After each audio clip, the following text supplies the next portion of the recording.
All right, I hope you guys are all doing well. Today we're going to talk through our notes over the Electoral College, which is ultimately how we decide who becomes president of the United States. And I oftentimes do hear talk about the Electoral College, but it's not necessarily informed talk. A lot of times I hear kids say that we don't actually choose who becomes president. And that's just not the case. Your vote does matter, and we'll walk through kind of why that is and how that is here in a moment. Although we'll talk about some reasons as to why sometimes people think that maybe their vote does not matter. So the Electoral College. So true or false, the candidate with the most votes wins the presidential election. That is typically how it works out, although it is not always the case. With the picture in the background there, I'm foreshadowing a little bit.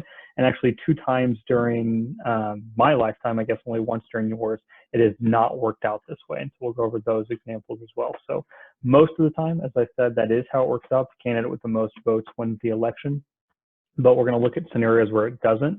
Al Gore is one example in the election of 2000. Another example is in the election of 2016 between Hillary Clinton and Donald Trump. So in the election of 2016, Hillary Clinton had 65, almost 66 million votes, and Donald Trump had 62, almost 63 million votes. So by pure popular vote, Hillary Clinton was, I guess you could say, the winner, had the most votes. But the electoral vote, which is what actually determines the presidency, awarded Hillary Clinton 232 votes and Donald Trump 306. And so the Electoral College came about because the framers of the Constitution were trying to determine how the president of the United States would be chosen. So they had a couple ideas. One was to have Congress select, another was to have the actual state legislatures decide, so like our state government in Jefferson City would vote for that, or a direct popular vote involving the people. What they ultimately came down with is what we have today is a mixture of congressional selection and direct vote. And so with this system, each state has a certain number of electoral votes, and we'll look at what that allocation looks like here in a moment.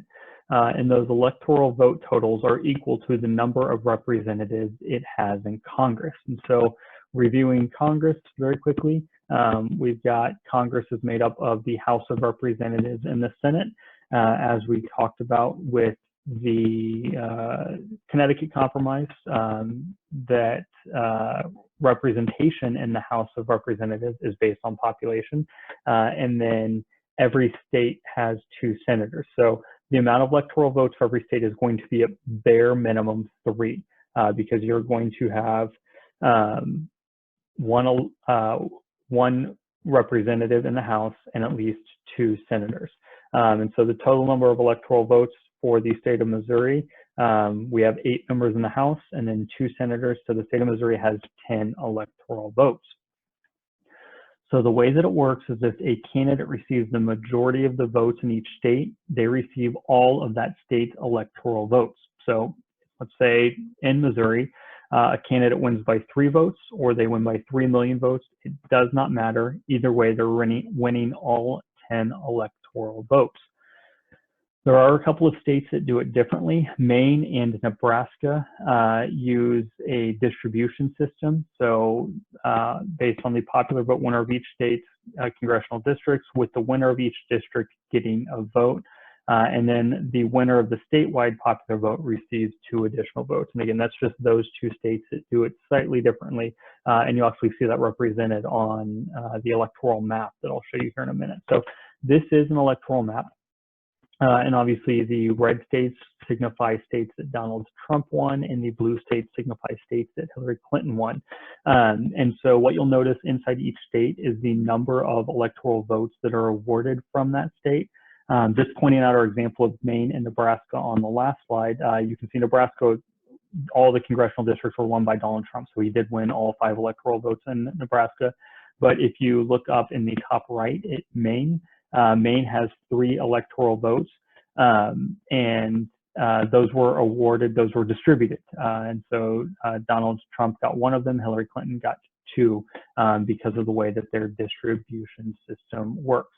And so again, when you look at this map, I'll just point out some what we consider larger states and states with bigger populations that have greater impact on the actual election. You've got California and its 55 electoral votes. You've got Florida down here with 29, Texas with 38. A big swing state is Ohio because they sometimes are Democratic, sometimes they vote Republican. And so you can see how what state you live in might impact the amount of campaigning that takes place, and really the voice that your vote might have. Some states always vote Democratic. Some states always vote Republican. And so like a state like California votes Democratic. And so Donald Trump isn't going to spend much time in California because he's more than likely not going to have any chance to win that state. A state like Texas typically votes Republican. So Hillary Clinton probably isn't going to spend too much time, energy, and effort in a state like Texas because regardless of what she does, she's not going to win that state. And this is kind of what I just went over. So campaigns now begin long before the party conventions, and we've been in an election cycle really for the last year plus, with our field of candidates finally down to one, with Joe Biden on the Democratic side, and then Donald Trump on the Republican side. And so candidates, as I mentioned, focus time and money on the battleground states and swing voters, trying to persuade committed voters to vote for them. And so you'll hear quite a bit about those swing states as the election approaches in November. You can see there in the bottom right, we've got, this is the 2012 map of Obama versus Romney and where those votes fell. And just for comparison's sake, you can see where the red states are located and then where the blue states are located. And so you can see why Donald Trump won and a Republican won in 2016 versus Mitt Romney not winning in 2012 against President Obama. And so voters in these swing states are bombarded with ads, interviews, and speeches and press releases. And then those candidates also appear on television and the debates, and you'll see more and more of that. And so Missouri is a state that has at times gone back and forth between Democrat and Republican. The last two elections, it has voted Republican. I believe in 2008, Missouri was carried by President Obama. So Missouri will be impacted by this. You'll see a lot of political ads in Missouri because while it's not a huge state in terms of electoral vote, those 10 electoral votes are worth something. And so the candidates will be after them come November. So what does it actually take to win? Well, there are 435 members in Congress. There are 100 senators. 435 members in the House, 100 senators, and then there are 3 electoral votes allocated for the District of Columbia. And so there are 538 electoral votes total. In order for a candidate to become president, they must have a majority of the votes, which is 270 votes.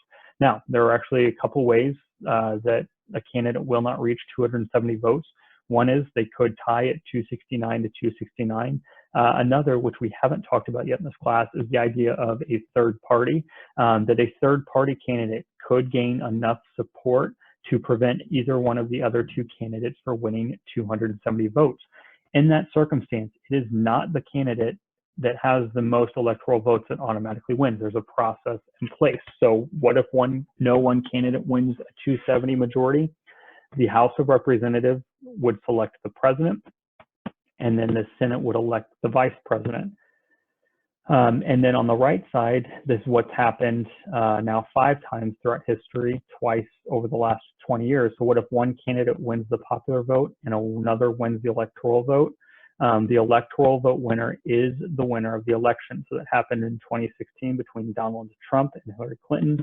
It also happened in the year 2000 with Al Gore and George W. Bush. And before that, it happened 3 times during the 1800s. So it is kind of a little quirky thing with the Electoral College that does allow the person who received less support from the actual population to become president. So criticisms of this is, I just pointed out, the electoral vote winner, the popular vote winner may lose the election. And then ultimately Congress could end up picking if no one received the 270 vote minimum to win the election. Here's the video link that I believe you guys should have watched along with your notes. And so this week, what you have to do is the Electoral College web quest. It is on Google Classroom. I hope it's a good week for you guys. So we're almost through this. And so I'll talk to you again next week.